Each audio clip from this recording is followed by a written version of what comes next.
Hey folks, welcome back to another episode of Middle Class Rockstar. I hope you're doing well. I hope you're getting through the quarantine. I know some restrictions are starting to get lifted in some places. For now, we'll see what happens, but I hope you're finding comfort in home, getting some hobbies done, getting back to work remotely where you can. Anyway, I've been busy, I guess, as usual. I've got an EP coming out next Saturday, May 16th, called Wicked Dreams. And I've just been gearing up for that release. I'm a singer-songwriter, musician-composer first and foremost, so that's my, where the majority of my time and passion lies, along with doing the podcast, of course. But with a release coming up, there's always a million things to do, and you'd think with having more time on your hands or something, it might be easier to do, but I feel like I've just made the list longer or something. I don't know. But anyway, I've got this release coming up next weekend. So that's what I've been up to. By the way, if you're watching us on YouTube, yes, there is video, just not during the monologue. So when we cut to the actual interview, you will see our pretty little faces. My guest today is Jason Grishkoff. He's the CEO and founder of SubmitHub. He started off at Google, and he also started the blog Indie Shuffle, which is a very popular music blog. And then when he was working with Indie Shuffle, getting that off the ground, he started getting tons and tons of submissions every day, hundreds. So he put his brain to work and decided to start this platform called SubmitHub, which is essentially a platform to connect blogs, Spotify playlists, Instagram influencers, labels, etc. with artists. So for instance, if you're an artist and you're about to release a song, as I am, you want coverage. You want blogs to write about it. You want Spotify playlists to add your new track. You want, maybe you want to team up with a record label to help promote it, or whatever it is. You can submit your stuff. You go to the website, you put in your track, you make yourself a little press kit within the site that's reusable on everything, which is nice. You only have to do it once. And then you can filter through and say, hey, I'm a blues, rock, Americana artist, and this is what I'm looking for my track.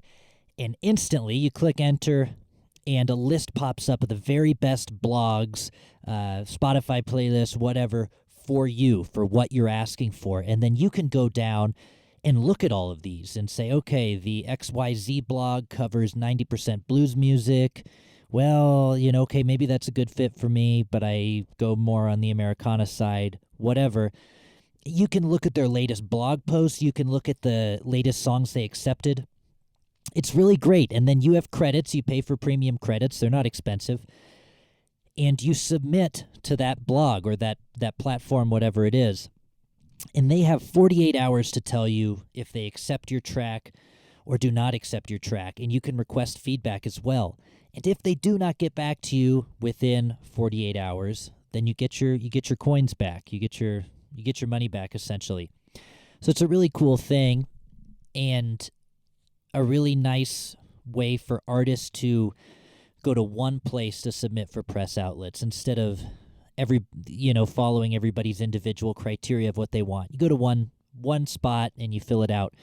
This is great for blogs because they only have to go to one spot, and it makes it worth their while. They're getting a little bit of money, not a lot, from these submissions. So they can find songs great songs for their whatever, for their Spotify playlist, for their blog. And they can also make a little bit of money doing their hobby. It's a really cool thing. It's a really great concept, and pretty much all blogs and artists are using it at this point. And if you're not, it's time to start on your next release. At the end of this, I interviewed him. I talked to Jason about the site, and we got into a bunch of different things. And then towards the end, if you're listening on Apple Podcasts or whatever, no big deal. You can keep listening. But about 40 minutes in or so, give or take, I actually share my screen with Jason, and this is all on YouTube. I share my screen, and we submit one of my songs for a couple different blogs. And we went through it together, and we found a couple blogs that are a good fit for my music, and we submitted it together. So if you have any questions on how the website works, skip ahead 40-ish minutes in, and when you see me screen share, that's when we start talking about the site and we go through it step by step. It's really, really cool. We also talk about how the music industry has changed with blogs in the last few years. It used to be that a big blog could break your band, and that's less the case now. It's more, one step at a time, a couple fans here, a couple fans there. And Jason also mentioned that blogs are great because they come up on top of a Google search. So if you're in a blog, maybe you only get 50 views the first day or the first week it's out, but over the next 2 or 3 years, it could get clicked on a bunch of times. A Spotify playlist track isn't going to pop up on the Google search engine. So blogs are still relevant. They're just in a little different way than they were. So anyway, I'm talking to Jason. He's in South Africa. Their quarantine, their stay-at-home restrictions are quite a bit more stiff than most of ours here in the States. He talks about that a little bit too.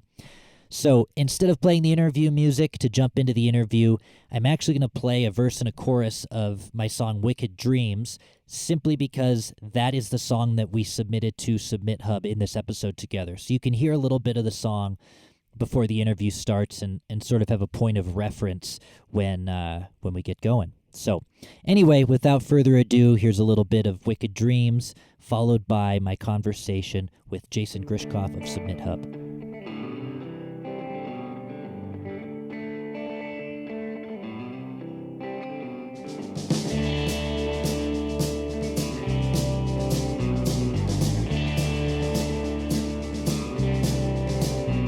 I was a young man out of college. I just needed to get out. Kept a guitar in my pocket, but it didn't make a sound. Started up in California, and I went from town to town. Ended up in Louisiana, where my feet never hit the ground. I don't need no one. I don't need a reason to identify with the trouble. All right. Yeah, go ahead. You can clap too. For our viewers, I'm lining up the video and the audio. I've got Jason Grishkoff, and he's joining all the way. And I said that right, correct?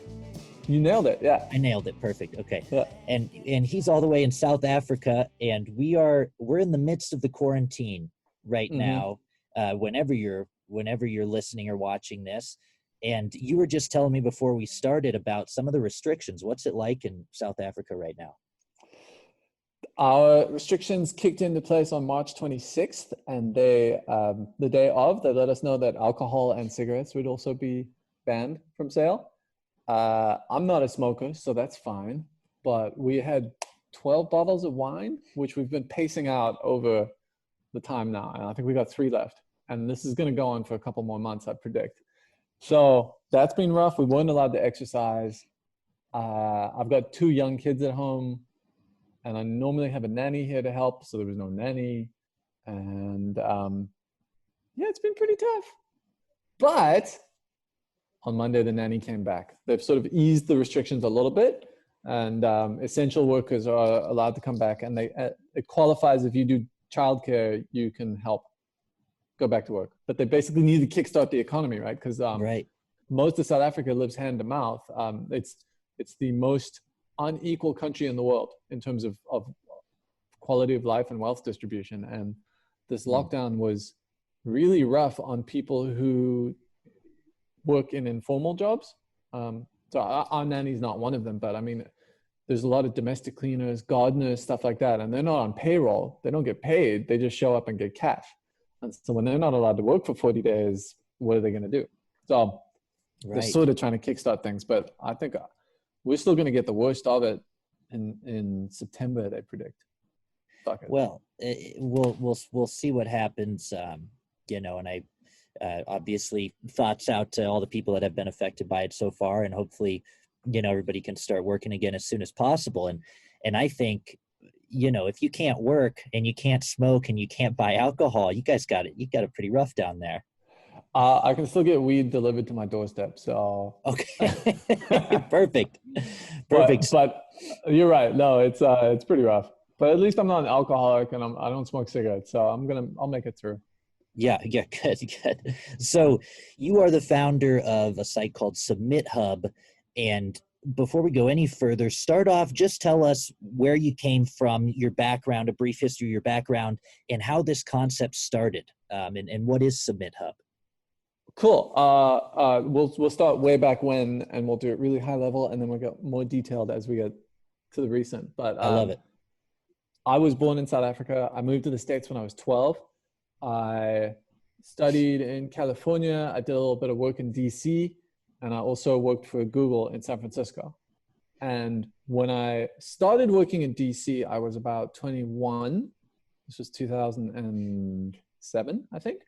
And that was the peak of torrenting and illegal downloading of MP3s. I mean, it was the wild, wild west out there, right? And there was no sort of central cohesive streaming service. SoundCloud didn't exist. Spotify didn't exist. None of that was there. So I was just downloading boatloads of music illegally, of course. I mean, I was 21 and that's what you did. So I had this incredible stack of music that I would go through, and I moved out to DC, left all my friends behind, and my way to connect back to them was by sending them little snippets of music I'd found. So I'd sort of sift through 50 albums in a week, and I'd go, cool, well, these are the 3 you should check out. And I'd email them.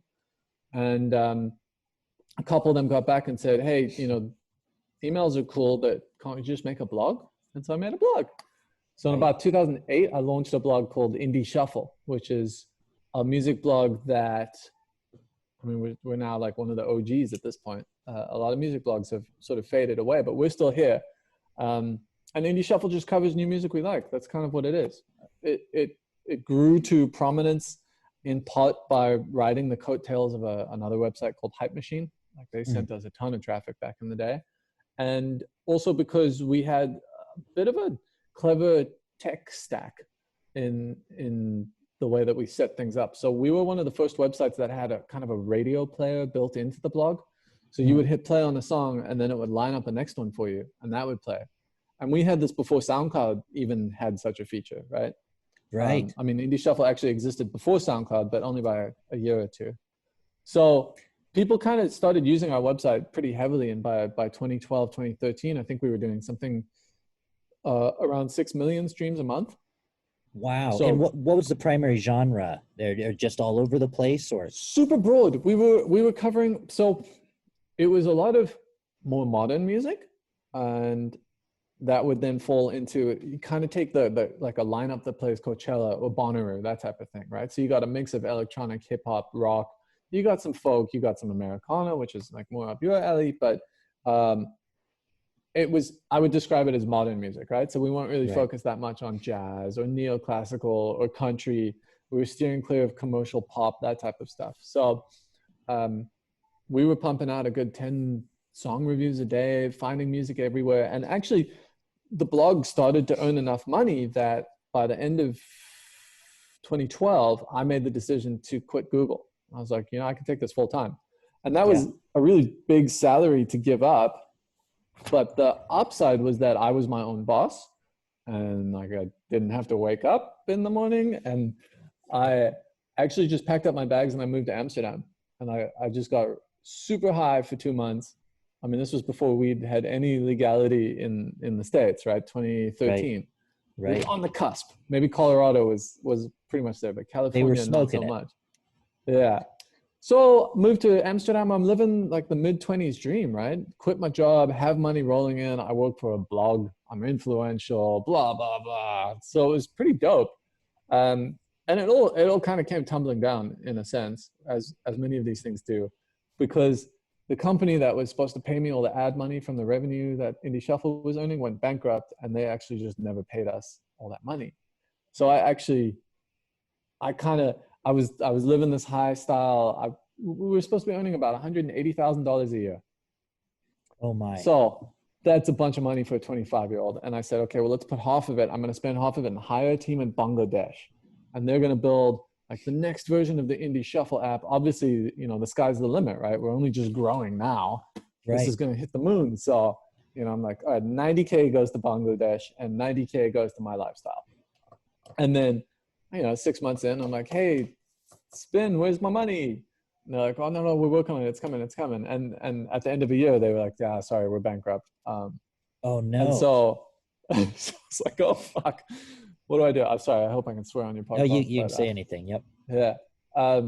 So that was a bit of a wake-up check. And around 2014, 2015, you know, I brought up all the ashes and kind of got Indie Shuffle back on track in terms of ad revenue, but it was a fraction of what we had anticipated making. So I had to stop paying the writers. I had to kind of shift the way we were doing everything. And I myself started to think, maybe this was all a big mistake and I need to go back to Google and beg them for my job.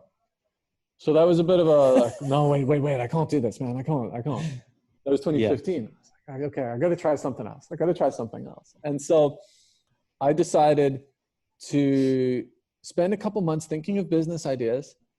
And what I was going to do is take the coding knowledge I'd picked up from Indie Shuffle, which was sort of top level. Like the Bangladesh team would code stuff and then I'd tweak it. I'd be like, oh, you guys have no idea how to design this. So let me just go in and fix it instead of trying to tell you how to do it. So I learned some stuff and I was like, okay, cool. New business. And what I'm going to do is I'm going to teach myself how to do some new code. And then on the side, I actually started freelancing, building music websites for other blogs. One of them was a Colorado blog called This Song Is Sick, which was like very in the EDM type of space. Gotcha. So yeah, I started to learn these new technologies and I'm thinking of a business and all the time I'm like, man, Indie Shuffle is just turning into a chore because I'm getting 300 email pitches a day. Like, how am I supposed to handle this? And that was kind of like, oh shit, you know, the business model, the idea, the product it's right here. It's my own problem, which was that Indie Shuffle was like our door was getting knocked down all day, every day from artists who were hoping to get some attention. And all we were doing was ignoring them. We were just like, I'm not going to look at 300 emails a day, especially because 99% of them were not even addressed to us. It was like, you know, they buy a bulk list, send it out and hope someone responds. So that's how SubmitHub was born. In late 2015, I sat down and I just coded a simple form where people can put in artist name, song title, a link to your song. And then I took all my code and I was like, oh, okay, cool. It's SoundCloud. So I'll put a nice little player and a button and I can just listen to it here, or it's YouTube. And so it was all very streamlined for me. And it just came through in one little feed that looked a lot like the SoundCloud stream, they call it now. Right. You know, and I just attached a thumb up and a thumb down. And if I hit thumb up, it sent an email to whoever sent it and said, hey, Indie Shuffle wants to blog your song. And if I did a thumb down, it told them that, you know, Indie Shuffle was going to take a pass. And so that idea caught on and I messaged a couple other bloggers and I was like, hey, check out this tool I created. And they said, dope, you know, this is a problem we have too. So sure, we'll try it out and see what's going on. And within the first couple of days, people were reaching out and going, hey, cool, thanks for the quick response and for listening, but you thumb downed it and you didn't tell me why. I was like, well, I didn't code a way to tell you why, but as a quick sum up there. So far you've created this website, SubmitHub, and it's both useful for artists and for blogs so far, because artists are going to have a place to submit. They can go to one place and submit to all the blogs to get coverage, and blogs aren't having their inbox flooded with 300 emails a day, and they can easily accept or turn down a song. So this thing you've created so far is beneficial for both the artist and the blogs. Yeah. Okay. The thing is, it had to be beneficial for the blogs first and foremost, right? So if you think of the supply and demand that was going on, the blogs were the ones who were in demand. So artists, there were just way more artists than there were curators. And it's still the same today. So that balance had to exist. And I needed to make sure that the bloggers weren't getting burned out. And in this iteration of SubmitHub in 2015, 2016, it was just blogs, traditional music blogs. And so that's where premium credits were kind of born, was, you know, artists saying, hey, why did I get declined? And me saying, cool, well, if you pay $1, we'll tell you, right? And that also became the carrot on the stick that actually got the bloggers to check in and day out, because it becomes a slog, right? Like Right. every day you got to wake up and you got 20 new songs to go through. And if there's no, well, I mean, the incentive to do it is that you're going to find great music you like. But none of these guys were earning money from their blogs, and it was a hobby. You know, you'd get back from your day at work, you sit down, you're like, fuck, I have to do this again. It's unrelenting. It just keeps coming. And so when I started to say, cool, you know, you'll get paid if you respond to these guys, bloggers were like, whoa, hold on. Okay, yeah, this is kind of cool. This will cover my beers. And that's almost the way I framed it initially. I was like, yo, you want some beer money for your hobby? You can earn $5 or $10 a day responding to your submissions. And yeah, that was the original concept, and it really just caught on from there, because it gave the curators incentive to actually log in, listen to their songs, make a decision, and keep their hobby alive, because a lot of blogs were getting burned out and quitting at the time. Right. Sure. Yeah, that's SubmitHub in a nutshell. I mean, we can get into the more nitty gritty, but yeah. Yeah, well, it's a great thing, and almost everybody in the industry, if you're a blogger or have a Spotify playlist, uses it, and artists, when they release songs, use it. I wanted to ask you, do you have any holdouts? Do you have any big blogs that are like, no, we're not going to use SubmitHub, we're doing our own thing? Totally. So at this point, the curators are blogs, Spotify playlisters, YouTube channels, SoundCloud, radio stations, and now Instagram influencers.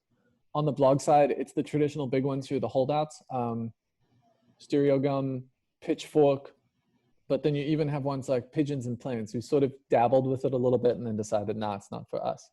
And what you'll find is that almost all of those holdouts, the big ones, are not actually independent. So they're owned by companies. So Pigeons and Planes, for example, is owned by Complex Magazine.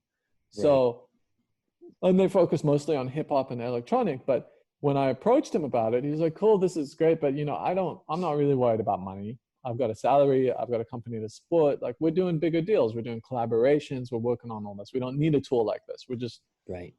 We're going to, so it ended up being more for the people who were doing it as a hobby. And I mean, Pitchfork are just jerks anyway, so they weren't going to pay attention to it. I remember in 2014, no, 5 years ago or so, I met some of the editors of it, and I was like, cool, I run a blog called Indie Shuffle, and they're like, oh, that's cute, man. You try to do some music blogging in your time. And I was like, really? I thought Indie Shuffle was pretty fucking big. It's pretty big. And you're a music blogger. Like, don't you know any other? I mean, we're not huge, right? But in the music blogging space, we have a name recognition, and I was like, you guys are just jerks. But I guess that's the complex that some people get when they're up at the top, and you don't want to look down. Right. Now, so for the people, I think this is interesting for the artist side to think about. What does it take to sign up for SubmitHub as a blogger or a podcast? Do you have to have a certain following if you're taking submissions, or is that something anybody who's doing it as a hobby can sign up to do? We've got some pretty stringent review processes that go through in terms of who can sign up. The guidelines will vary from curator type to curator type. So I'll give you an example. In a blogging space, sure, we're less interested about how many fans they have and how many visits they can push to a song. We're more interested in how long they've been doing it, whether they're showing a genuine passion for it, and whether they're actually writing good content. So, right, you know, if a blogger comes along and they're like, yo, I started my blog last week, can I join? We'll say, come back in 6 months. If they come along and they've just been blogging on Tumblr for 3 years and they have no social following, but like they're generating good content, then that's going to be something we're looking at in terms of what we're going to allow on. You know, with Spotify playlists, man, that's one of the toughest ones to try and curate and sort of absolutely, yeah, man. So we probably get about 40 applications per day to join SubmitHub as a curator, and we let through about 5 or 10% of them. And everyone that comes through, we sort of launch a mini investigation to see what they're about. Where does their following come from? They're like, wow, you picked up 10,000 followers on Spotify in a week. How'd you do that? And they're like, oh, I sent out a tweet. And you're like, cool, link me to the tweet. And they're like, oh, I deleted it. Why would you delete your really popular tweet? Like, so Yeah, there's yeah, just yeah. a lot of investigation going into it.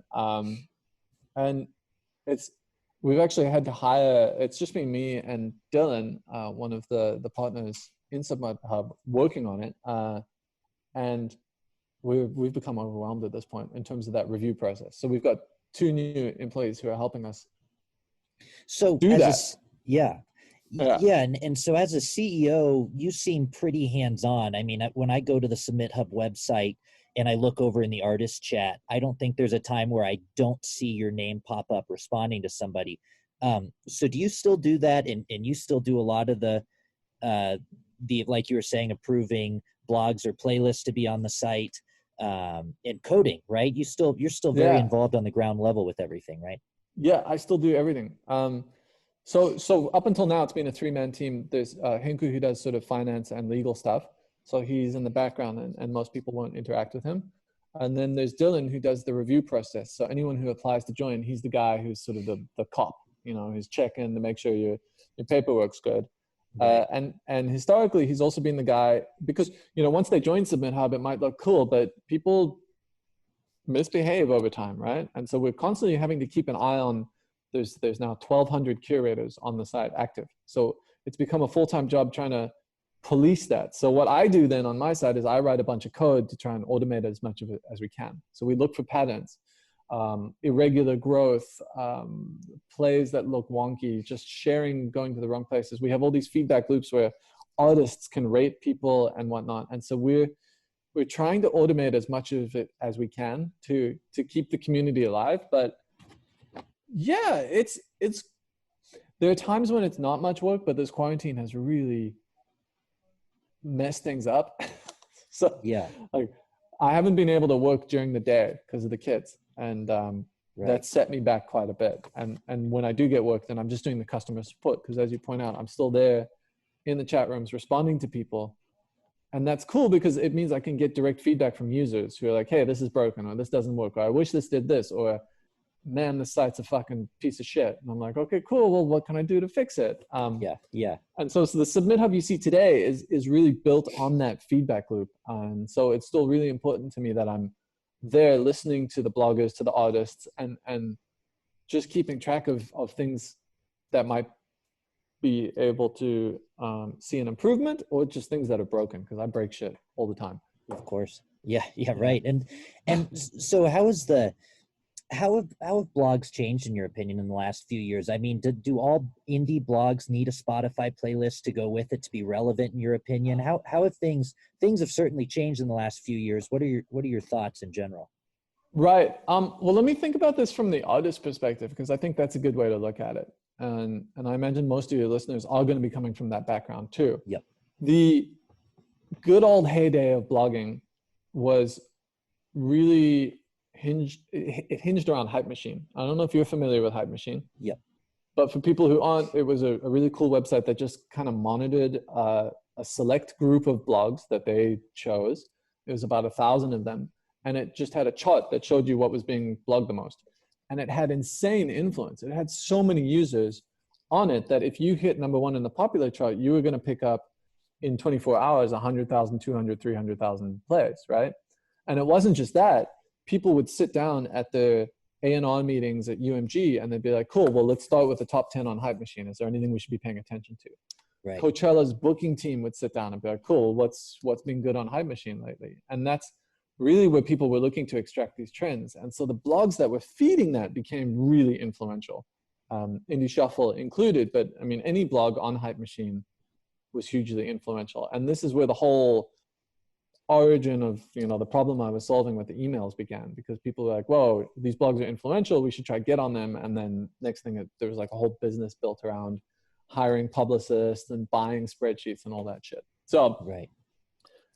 Those were blogs back then, right? And they could actually break an artist and make them huge. I'm thinking of artists like The Weeknd, Lana Del Rey, Chance the Rapper, all sorts of rock bands, hip hop, electronic, Skrillex, man. Like there's just all the shit from 2010, 2011, 2012 was probably blogs that really pushed it. If you get the right blog, you're gonna get fans. So then what happened? Spotify came about, YouTube started to take over all the search results. You go search for a song on YouTube, top result is a giant YouTube image, right? Right. So blogs started to lose traffic. We used to get a lot of traffic from Google. Not anymore. It'll go to YouTube. And Google didn't do that intentionally. They're just saying it's the best result for people. And sure, I guess it is, right? Do you want to listen to the song? Here it is on a platform that's consistent and always works. It's YouTube. Yeah. So blogs started to see their audience dwindle. And a lot of people started to wonder, okay, well, look, how do we break out the same way you used to with a blog? And Spotify playlisters became the big buzz thing. Oh, you got to get on a playlist. Get on the playlisters, then you'll blow up. And this all brings me back to kind of your question of what is. I mean, your question was sort of like, what's the point of blogs these days? Right. Or any of them? And in so many words. Cynically, I would say the heyday of being able to break out and ride the wave from blogs is gone, and it hasn't been replaced by anything. What's happened instead is that the average listener gets to choose what they want to listen to, and more people are going that route. So there are fewer people who are just listening to what they're told to listen to, right? And sure, many of them on Spotify do listen to what they're told to, but Spotify's algorithms are actually feeding them music that they are more likely to like, rather than saying, here's the top 10 or like the hot 50 or whatever. So as a musician today, I think one of the best ways you can leverage SubmitHub is to not go into it with the mindset of like, wow, this tool might help me blow out or it might help me break, but rather, what can I do to try and build a core fan base of like 1,000 true fans, right? I don't know, there's this idea, I forget the guy's name who did it, but basically his logic is 1,000 true fans is all you need. Yep. I'm trying to remember. I'll link the article in the show notes. I can't remember who wrote it. Kevin Kelly, I think I want to say is his name, something like that.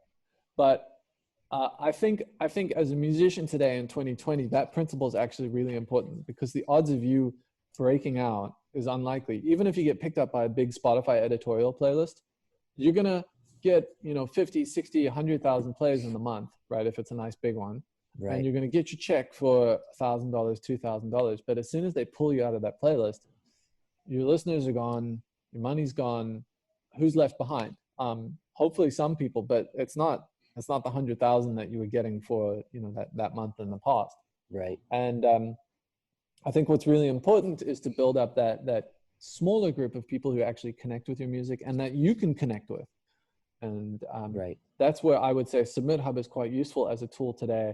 And bloggers, it's one of the things that they can add, right? If someone blogs about your song, they're a fan. You've got a fan, right? Right. And they've probably got a couple fans who still read their blog. So you may be going to get a couple more fans there. And so what you're really trying to do is create those like small connections that might actually allow you to grow from there. A crazy idea I've heard of some people doing is like every day they wake up and they say, cool, I'm going to introduce myself and connect with someone new, one individual person every day. I love that. And they just try to do that. After a year, cool, that's 300 plus connections you've made.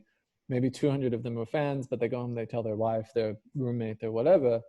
God, man, I'm digressing, but no, that's all good stuff. Yeah, that's one of the connections that blogs can offer. The other thing, which we sort of touched on at the beginning of this conversation, that some people don't think about, is that when you Google your name, you want results to show up, and blogs show up. Playlist placements don't show up. SoundCloud reposts don't show up. A YouTube upload will probably show up. But let's say there's some record label exec out there, or even just a booking agent who's thinking of bringing you through to book you for a show, or you reached out to them and they're trying to do some research on you. When they type you into Google and they see, oh, well, Indie Shuffle wrote a review, they open it up. They don't even know who Indie Shuffle is, but there's like an actual piece of content of someone saying they really like this song and you guys are onto something. There's a lot of verification to be had there. Yeah. So it's not about the 2 or 100 or 1,000 people who read that blog post in the first week of it going up. It's the fact that 2 years from now, that article's still going to be sitting in the top 10 results when someone looks you up. Right. So there's more to build than just, this is why I think blogs to me are still one of the most valuable ones, because a lot of the others are just giving you a little bit of temporary glory, and it's hard to build something genuine from it. Right. Absolutely. So at least the blogs, there's something long lasting, and there's someone actually connecting with, thinking about, and spending time on your song. Whereas Yeah. like a playlister is like, cool, I love this. Boom, it's in my playlist. Next, right? And they're not connecting with you or your song. They're probably not going to read your bio. They're just like, this sounds good, so it's going to go in. Yeah, no, absolutely. I think it's a lot of good information for artists for sure.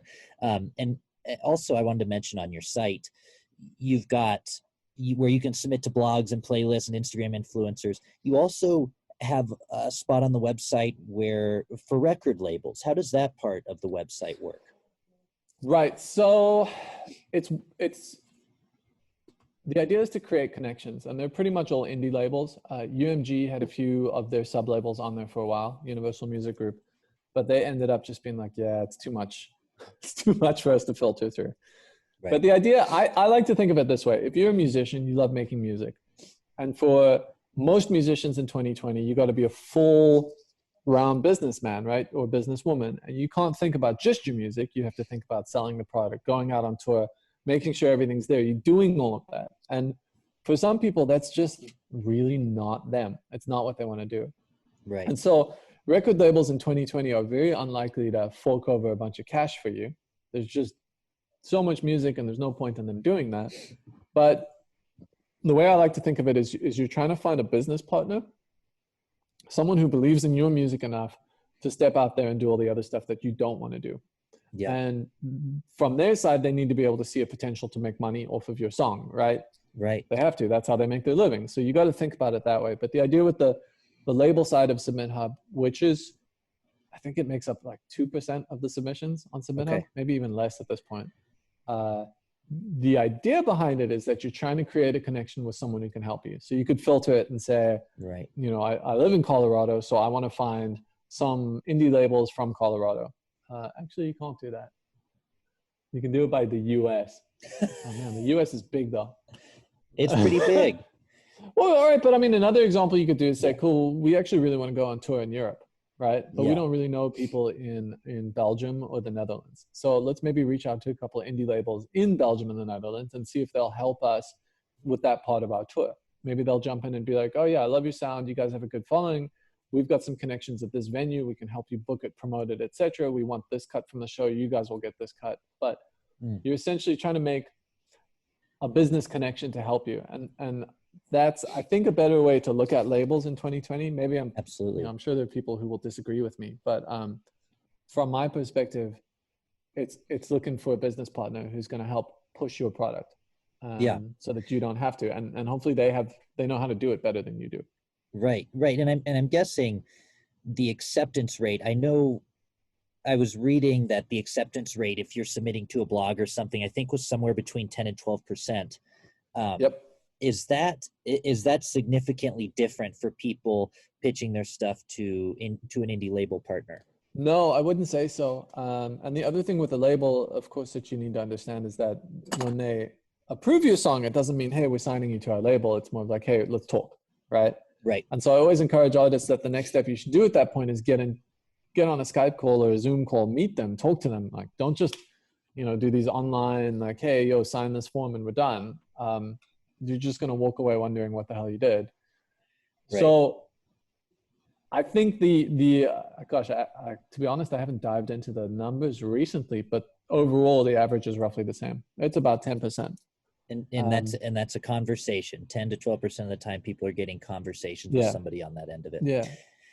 And this is, the SubmitHub concept works really, really well in my opinion, because there are so many things still, like say if you're going on tour and booking a show, where every venue has different requirements. Some people want to see your press kit, and some people, I still have venues that want me to send a damn CD to them, and spend $4 and go to the post office to maybe get a response. And it's all over the place. So I think for artists, SubmitHub makes a lot of sense, because you can create one thing and submit it to as many people as you want. And you're not having to, of course, personalizing is a great thing to do, and you can write a little note, but you can do one thing. And for the people on SubmitHub who are bloggers and Spotify playlisters and record labels, it's one place they can go to find stuff too. So it makes a lot of sense. My question is, Have you thought about expanding it out even further to other parts of the music industry, because it's a system that seems to work pretty well? I've thought about it, but I haven't landed on one that would actually work. So I've explored, for example, sync licensing is a big one, right? If you Yeah. can get your song onto a Netflix soundtrack, dope, right? Right. But the way a lot of those sync discoveries work, what are they called? They're called not booking agents. Oh man, I'm trying to remember the name of the people who they look for soundtrack songs. You're not thinking of a publisher, surely, right? No, I'm not thinking of a publisher, but basically there are people out there that are looking, so they work with the Netflix show or whatever. Oh, and music supervisor. Thank you. That's There it. we go. There we go. Okay. Cool. So the difference with supervisors is that they can never make any guarantees, right? They're just passing your song along, and if it's a bite, it's a bite. If it's not, so be it. And so what would end up happening on SubmitHub, right, is you send it to a music supervisor. You have a 10% chance of being approved. You're one of those 1 in 10 that they approve, and then what? Like, they don't actually deliver anything. They sort of say, cool, well, I'll send this off for you, and then that's it. And so I've spoken to a few supervisors about it. They've always, they'll come and be like, yo, you should do SubmitHub for supervisors. I totally use it. And I kind of ask them, well, cool, well, how would you use it? And they're like, well, wait, how does it work? And I just don't think that the concept will work as well there, because there's no deliverable at the end of the day. It's very unlikely that you're actually going to get on that show. And you probably have better odds of just getting picked up by a bunch of blogs, and next thing you know, you'll be on a show. I know quite a few indie shuffle songs we've covered have ended up in Netflix soundtracks. So it happens that way as well, because a lot of these guys are out there searching on their own. Right. Another one that is, everyone's talking about right now is live shows and booking that type of stuff. Mm-hmm. I could see it working, but I don't have time. And I think Facebook announced today that they're going into that space. So really, at this point, like, why even? But yeah, they're going to be launching a platform that allows artists to do live shows and charge money. So you'll have to pay to access the show. Oh, I see. So that's kind of cool, right? I mean, you can do a show online and people can view it if they pay $1 or $2, and it's a platform that they probably trust, and maybe you have your details with Facebook already, so it's not a big deal to pay on there. The other thing with shows, well, historically, is that they're quite cyclical, right? Bonnaroo happens once a year, Coachella happens once a year. So when are they active? Is that recipient online all the time looking for new bookings, or just once? So I definitely have explored it, but nothing works as fluidly and consistently as the curators, blogs, YouTube, SoundCloud, Spotify, whatever. There's something tangible that comes out of it, right? You send your song off, they either tell you they don't like it or they do like it. If they do like it, they share it. You have a deliverable at the end of the day. You might go, wow, that was it, that sucks. Or you're gonna go like, holy shit, this is epic, right? Right. And what's interesting about SubmitHub's directory in that sense is that we'll tell you up front, like, yo, if you do get approved by them, it's gonna suck. We'll just tell you. It's right there. And so the decision's ultimately yours. But to get to your original question, I haven't yet found an area that I think this tool will work very well for within the music industry.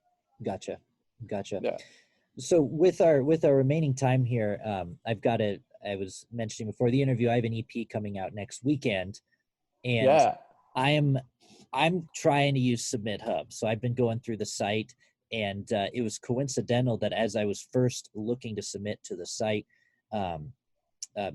your PR person sent an email and said, hey, would you like to do an interview with Jason? I was like, would I?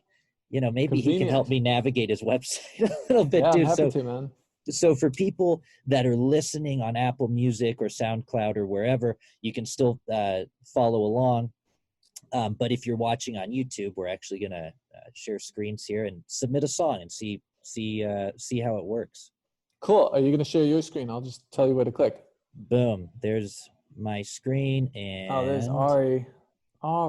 There's Ari. He's everywhere. Yeah. He's everywhere. He sure is.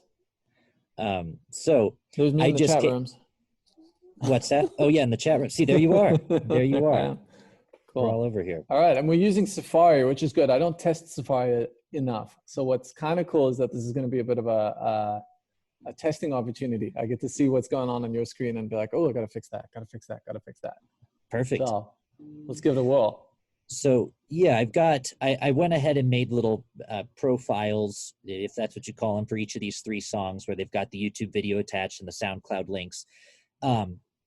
First question is, which song should I submit? This one came out as a single March 27th, but will be on the EP coming out May 16th. It's called Wicked Dreams. Still My Girl came out mid-February as a single in a music video, but we're putting it on the EP. And Feel Like Gold up here has not been released at all, video or anything, and that's coming out fresh with the EP. Would you have a recommendation in terms of what's more likely to get accepted timeline-wise? So my first thought was just go with your strongest song, but the difficulty there is what you think is the strongest is probably not going to be everyone else's strongest. So in terms of timeline, maybe save. So when did you say the Feel Like Gold was going to come out? This one's 16th. The 16th of this month. And today's the 6th. You've got time. Things move really quickly on SubmitHub. So what I would actually probably do is go with your strongest of either Still My Girl or Wicked Dreams, the one you feel best about. And then once you've got some responses from that, because I mean, bear in mind, no matter how good you are, you're still going to get lots of rejection. Right. You might be able to get a feel for who's going to be more open to Feel Like Gold. And then what you can do is follow up by offering a premiere or something like that. So a premiere is when it's mostly for blogs, but you're basically saying, how I'll give you the exclusive. Right. You get to announce this song to the world, right? Right. And that incentivizes them to say, sure, yeah, let's do it. So I would, given that it's 10 days from now, I would maybe wait until you've sent out one other campaign and you get a feel for that one. That makes sense? Gotcha. Okay. Well, I'm not going to pick very well, so I'm just going to go Still My Girl. I'm just doing it. We're jumping in there. So I've got a YouTube video that I think if you click on it, that's what comes up, and then other places you can find the track and some basic info as well. Cool. So we can hit create a new campaign right up at the top there, right? Okay. Create a new campaign. Yeah. Okay. So this is going to take you through the process of submitting. And there are a couple steps that we're going to do before that. And what these steps do is they actually pre-filter the list for you. So based on your decisions here, we're going to filter that list coming up. Okay. So you're going to choose, I presume we're choosing premium credits on this one. Let's do it. So premium credits come with the guarantee of a response within 48 hours. Your submissions filter up to the top. They got to listen for at least 20 seconds, which 2 comments there. Often, people would say that's not enough time, but it totally is. And the second comment is the good news is that the average listen time is actually 2 minutes. So it's really rare that someone's only listening for 20 seconds. They would have to hate the song, right? Right. But it takes a lot more time to write your feedback, which is sort of the 4th thing you get. If you don't like a song, you have to explain why. And that process typically takes more than 20 seconds. There are definitely some curators who are lazier and write worse feedback, but we'll be able to spot them on the next page as well, because that shows you everything. So right. And to be clear too, I paid for the premium credits. You do pay for premium credits, and if they don't respond within 48 hours, you get the credits back, right? Yeah, you do. Or if they don't write 10 words of feedback, for example, don't leave the page. Oh, no, you know what? I changed my mind. I'm switching songs after Okay, what cool. you said. I'm switching songs. We're going to Wicked Dreams. Well, let's do it. Cool. So we're going to do premium. We're going to send it to blogs, players, cure, whatever. We're not sending it to record labels, right? Yep. Next. Correct. Okay. Cool. So 2 more questions before we get started. Right. The first one is, how important is the quality of written feedback for you? I mentioned on the previous step, when you get premium credits, it means that if someone declines your song, which is often the case, they have to explain why. And the original purpose of this feedback was more just to prove that they listened and they didn't mute it in the background and just sort of decline everything. But over time, a lot of artists have sort of looked to this as constructive feedback, something that's going to help them. You got to be careful going into it with that mindset, because some of the feedback's pretty crappy, and it's definitely going to be contradictory because you're sending it to real people. So someone might love the vocals and someone might hate the vocals. Someone might love the guitars, other person will hate it. But you know, you send it to a bunch of people and you can probably start to extract some trends. You know, if 60% of them said they're declining because they just couldn't get into the vocals, then maybe there's something there. Maybe there isn't. Right. So Ari, who we just mentioned, wrote an article about 2.5 years ago. It was kind of the first official review of SubmitHub. And he wasn't too happy with it. One of his complaints was that the feedback was bullshit. And he was, you know, he's saying it's contradictory, it's all over the place. My song is finished, it's mixed, it's finalized. Don't tell me to go back and fix something. I'm not going to fucking do that. Just, you know, I wish SubmitHub would just cut the feedback and make the listen time longer. And I said, Ari, that's a bad idea, man. Everyone listens for a long time anyway. And the feedback is sort of to prove that they listen. And if you just say no feedback, you can listen for a certain amount of time. Like, there's no real way for me to prove that they listen to your song. Right. And in the end, I caved. So the third option you see there says, I don't want feedback. Make them listen to 90 seconds instead. You don't want that option, right? Don't ever choose it. Yeah. It's got a 5% approval rate. Okay. That's good to know. Yeah, If somebody hates your song, why make them listen for 90 seconds? Yeah, well, check that third one. If you select the third bullet there, you'll see that it actually shows up with a little bit more text, a warning, and that links you to an article that I wrote explaining why 90 seconds is a bad choice. But it actually primarily comes down to distraction. 90 seconds is too long. Yeah. Too long. And the feedback one forces bloggers to engage with your song and think about it. They have to write something, so they're probably going to listen to it while they're writing. Whereas with the 90-second one, I hit it, I'm thinking about my feedback, I go to write my feedback, and it's like, no, you got to listen for 70 more seconds. And I go, oh, fuck this, there's got to be something new on Reddit. So I open up Reddit, and next thing you know, I forget what I listened to. So I would highly recommend choosing the it's quite important option. Okay. But you actually won't see much difference between that option and the not that important option in terms of approval rates. Gotcha. Yeah. Gotcha. Okay, well, I'm going to say it's important, so I'm requesting good feedback, idea. 48 hours, yep. Yeah. The second one is about copyright permissions, and this is primarily applicable if you want to send to YouTube channels or radio stations. Basically, these guys need to cover their asses. And if you want them to put your song on their channel, well, I mean, just to backpedal a little bit, YouTube channels upload songs to their own channels, and they typically monetize it. They take all your money. YouTube doesn't pay very well anyway, so you're not really losing much. But the idea is that in exchange, they're going to give you a lot of views. And YouTube actually does generate the most views. Like a lot of our YouTube channels on here consistently generate 30,000, 40,000, 100,000 plays per upload. So the spillover effects of that can be pretty cool, but what they want in exchange is for you to say, you're allowed to upload this, and maybe they want you to monetize it too. So these options here are saying, yeah, I can give them permission to upload it. And this is just for their channel, right? They don't get to upload it on Spotify and all that. It's like literally just for their YouTube channel. So you can give them permission, or you can give them permission, but you want to keep all the money, also fine. Or you can say, nah, I'm not interested in this at all. I'm going to give them the links. If they want to use those links, they can. Otherwise, not going to happen. So when you choose this option, it's going to automatically filter out anyone for whom this would be an issue. So if it's a YouTube channel and they always need a copyright approval, they always need to upload it, they don't want to get in trouble from YouTube, they're not going to show up on this list if you choose the option that says, I cannot give them permission. So I'm just going to click this first one. Yes, I give them permission and they can monetize if they need to, but only on their channel. Honestly, unless you're signed with a major label or something, I don't think there's any reason not to do this one. The money you would make on YouTube for 50,000 plays is like $5. Right. Okay, maybe it's a bit more, but it's abysmally low, right? Right. 50,000 plays on Spotify will earn you about $100. Oh wait, what's my math here? $4 per 1,000, $200. Yeah. On Spotify, and I think maybe on SubmitHub you would get a tenth. I mean, sorry, on YouTube you would get a tenth of that if you're lucky. So no biggie for an indie artist there. I don't think so. And a lot of these YouTube channels actually spill over pretty heavily in terms of their listeners ending up on Spotify.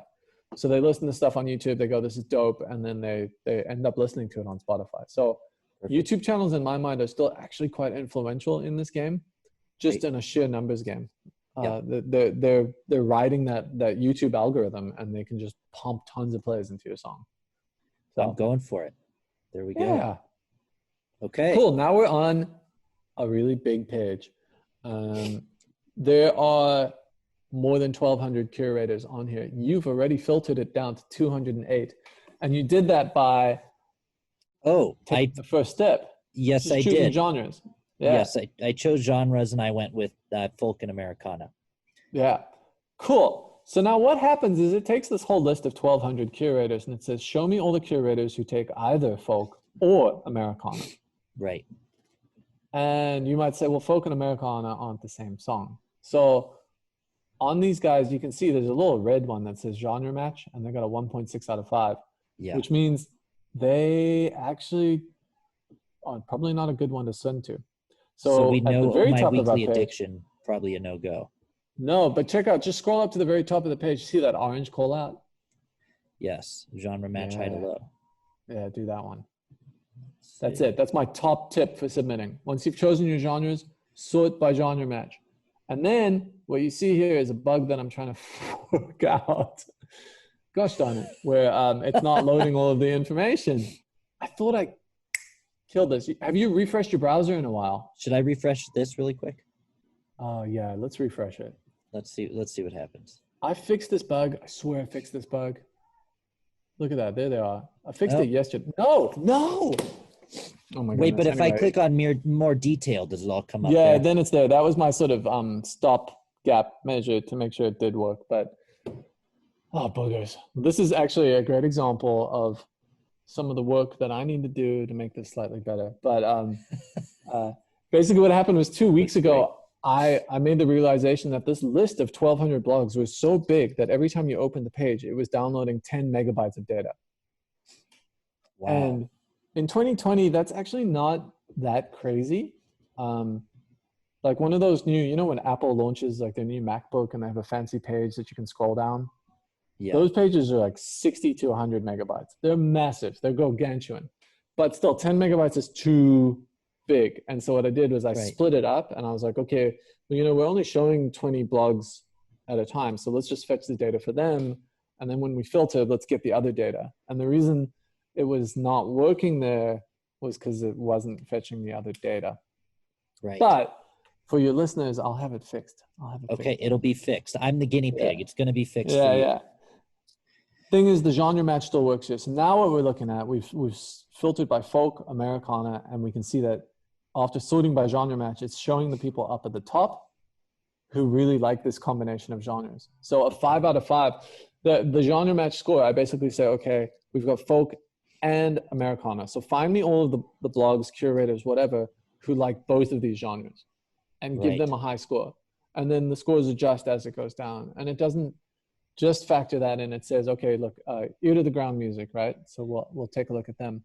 Yeah. Under the genre match, you can see an approval percentage, 9.3%. Okay. And just below it, it says 6.6. 6.6 is their site-wide approval. So for like all genres, but for this combination of genres, they are, rough math, they're 50% more likely to accept it than they normally would. Right. So I can tell algorithmically that these guys really like this combination of genres. And then we can actually just go down slightly and you'll see genre history.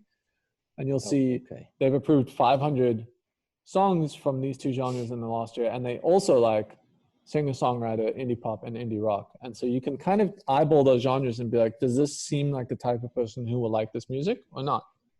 Right. Okay. And their response rate is 100%, meaning if I use my premium credit, they are going to get back to me. Yeah, almost guaranteed. Okay.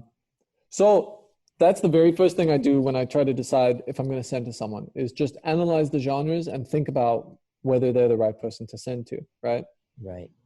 But then there are a couple more things I can do. If I can go, I really love to hear what Ear to the Ground is actually covering from this genre. On the right-hand side, you can see there's a recent shares button you can click. And that's going to show you all the way on the right. It's gray. Right. Oh, down here.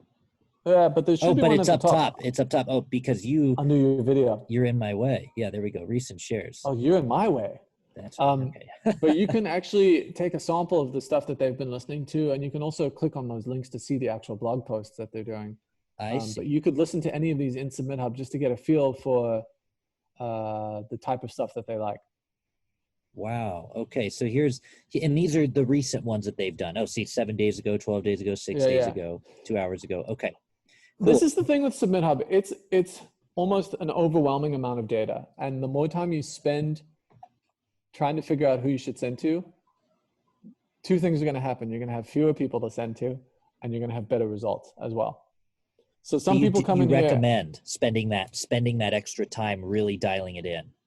It depends. You can buy 100 credits for $80, or right now you can get them for 63 because of the discount we're running for the COVID-19 discount.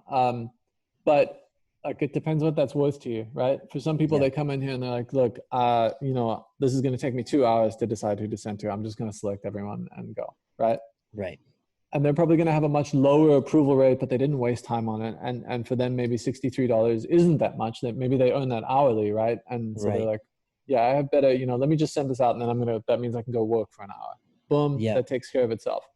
For other people, $10 is a shitload. And I think, especially with indie artists, that's definitely the case for many of them. And so spending that extra time on this is totally worth it because you're going to get better results. So great. And just this one thing we've done, sorting by genre match and paying attention to the genres, that's going to increase your odds significantly. So what I'd want to do is I've filtered this out pretty well for starters, but what I'd want to take some time and do is go through and check out Adobe and Teardrops and Bristol Funk and Song Picker, and go through and listen to their recent shares and maybe see some of their recent posts and see, hey, this works well, this doesn't work well. Yeah. I wouldn't worry about getting too in depth on the recent shares per se, because you're going to already get a lot of clues from the genre match score, the genre history note at the bottom. Those two combined are going to give you a really strong indication about whether they're going to like your stuff or not, right? Yes. Some of the other things I would look at, we can just look at that Song Picker one there if you want. Sure. Yeah, this one looks like, when reading this, I like this a lot. It says... He's great. Holger is his name. He's actually an executive at Universal Music Group. Oh, cool. Yeah. And you can see on the left, he charges 3 credits for his submission. That was my next question. Yeah. Yeah, that means he charges 3. These guys kind of set their own prices, but we do enforce some requirements for them to put themselves at that price. So like someone who's really badly behaved and has 0 to no impact probably can't get their price up. But in Holger's case, he's a UMG executive. He does this in his spare time. He loves Americana. And for him, he's like, this is the price I need for it to be worthwhile. So there it is. Yeah. But you can see, his description says, warm, organic, timeless, Americana, alt country, folk, retro, soul, blues. And there's a few other notes we can see here. He's got an 8% approval rate. Which is smaller than most. Yeah, but I would still say it's okay. Look, Indie Shuffle's got a 3% approval rate. Wow. Oftentimes, the approval rate is linked to quality. The pickier they are, the more impact each share actually has. So someone who's approving 50% of their submissions is probably drowning their followers in content, and actually no one's really listening anymore. Right. So I would steer clear. I mean, for me, a sort of a sweet spot is anyone between 5 and 15%. And then exceptions for lower than that. And the exceptions I would make is someone listed on Hype Machine. Right. Or they just look like they're super influential within your niche, which can happen. Yeah. There are 3 scores that you can quickly reference here, which is the genre match we've looked at, quality, and influence. Quality is based a lot on their behavior and interactions on SubmitHub. Right. So how do artists enjoy working with them? Are they communicative? Do they write good feedback? That type of stuff? And influence is, we actually got rid of fan counts. So we don't really show you how many fans each outlet has anymore because we found that could often be misleading. Right, and sure. So what we're looking at a lot more is engagement. And that sort of feeds into this influence score that you see there. So I personally wouldn't spend too much time worrying about the influence score. Yeah. And I'm going to focus a lot more on genre match when I'm sending out submissions. Okay. Yeah, cool. So and the genre match here is 4.9 out of It's 5. fantastic. Anyone above 4 is great. Once Anyone you dip above below 4. 4, then I would start checking. But like as we go down this list, the thing I always spot check genre match, and then I check their genre history because it shows you the other stuff they're into, right? The other things. So, okay.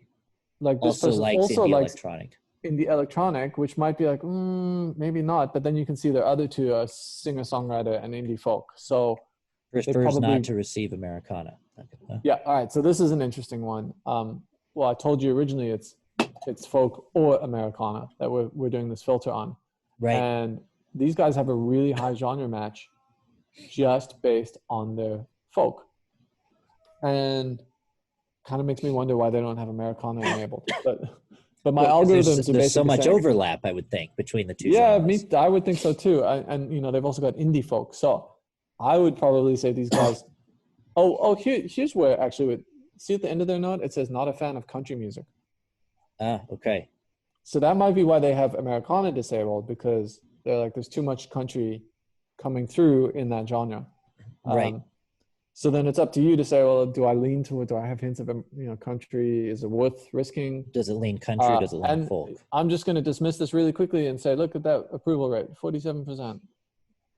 Don't waste your time. Yeah, sure. That's huge. So there's too much content to break through anything. It's like you can stroke your ego on this one, right? So they have really good YouTube. In fact, this one's a bit confusing to me. How is their approval rate that high? I might actually send to them only 1 credit. Interesting. Well, this is good to know. I won't submit to this company here, but let's pick one. Let's take Song Picker, because I like that he said looking for warm, organic, timeless music, preferred genres: indie, rock, Americana, alt country, folk, retro, soul, blues. Yeah. And it's 3 credits, but I'm going to go ahead and click on it. I like the genre match. And you said the low approval rating, only 8%, could be linked to quality. I mean, you got to set your expectations, right? There's a 9 out of 10 chance he's going to say no, but I feel pretty confident. I actually listened to one of your songs, and I feel pretty confident. He was actually the one who popped into my head. I was like, oh yeah, Holger might like this type of stuff. Cool. So cool. It's hard to say, right? Because he probably gets tons of this style every day, so he's really honed in on what he likes and what he doesn't like. Sure. Well, we'll give it a try. So do I click submit now? But you can submit to multiple people, right? So when you're Sure. going through this list, you don't just have to stop at one. Okay.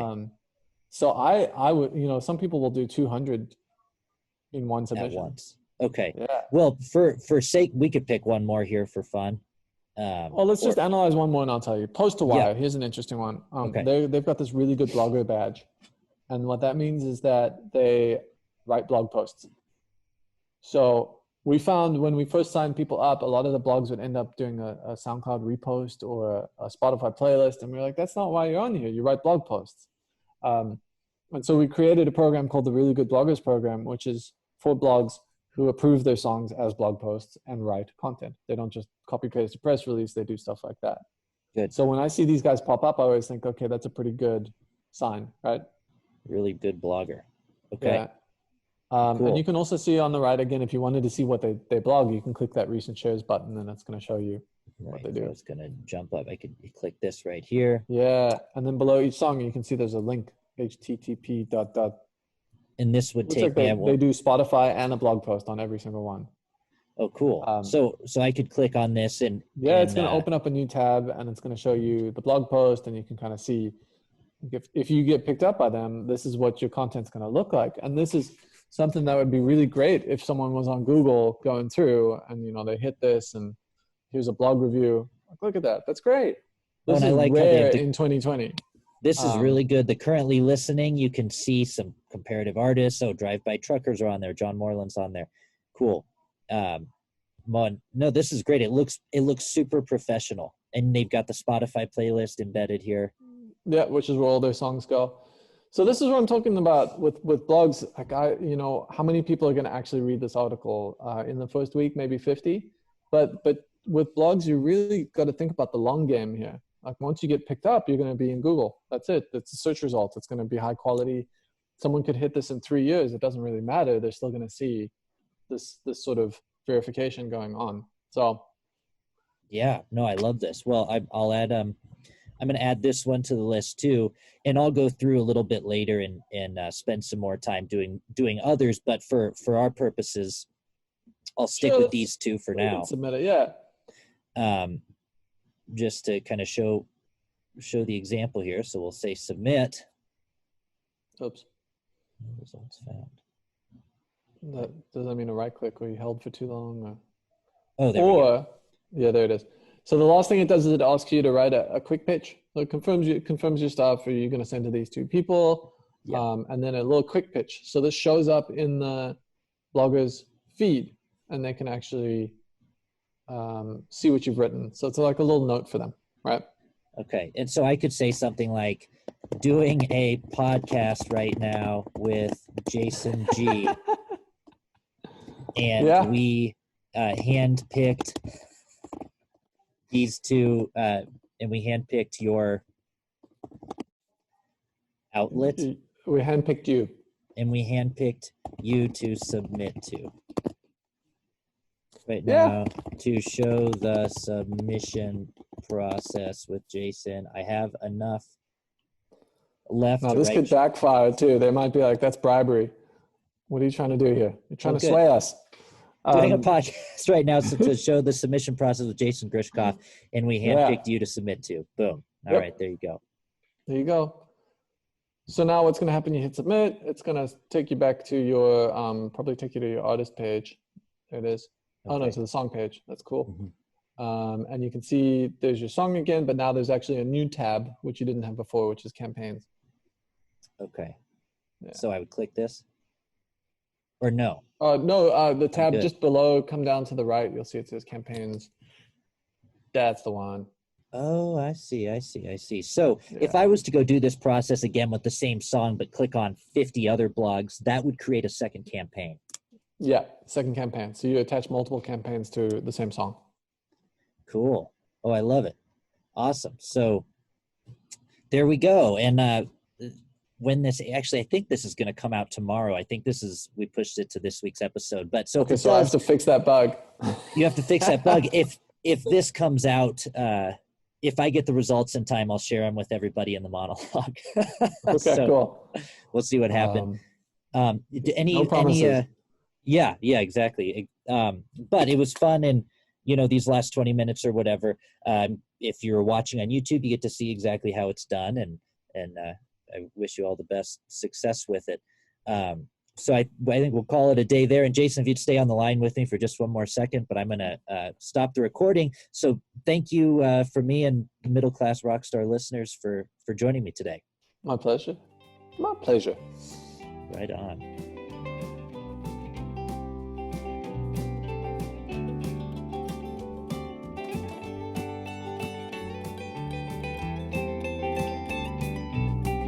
All right.